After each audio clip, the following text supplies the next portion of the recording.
So good day everyone.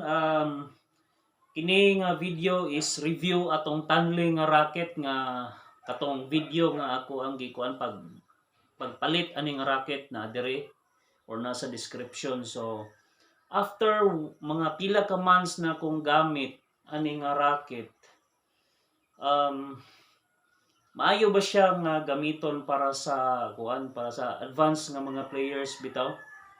Like nako chart.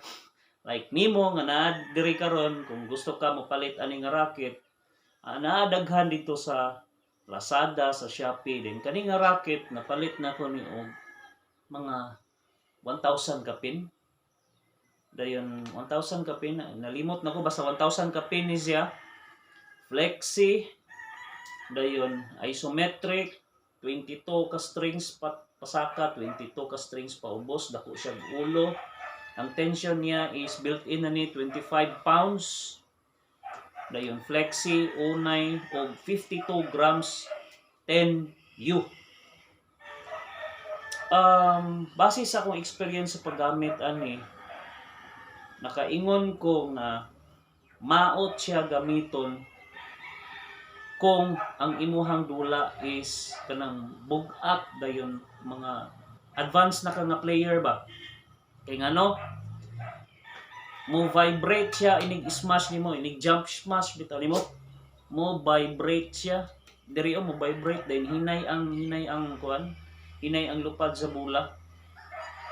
Dili siya maayo sa mga advanced players, pero kana kung nag-edad na ka og hamtong na ka mga 18 years old na ka pataas.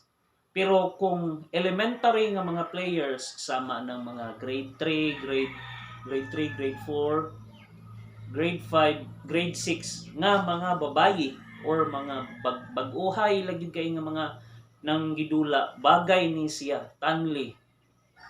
Kay na-realize na ko nga pambata ra gid ni siya. Although flexi siya, gwapo kay siya, gaan kay sa nga tanan.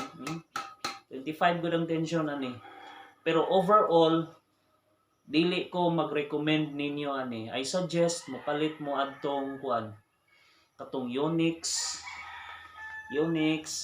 Lining, Kawago. Akong gamit karon is Kawago 72 grams, gaan, maayo sa depensa din. Kani ayaw mo palit ani kay pang kids ni siya. Dako siya pero pang kids. Mao na akong review ato ani nga racket. Daghang salamat. Bye.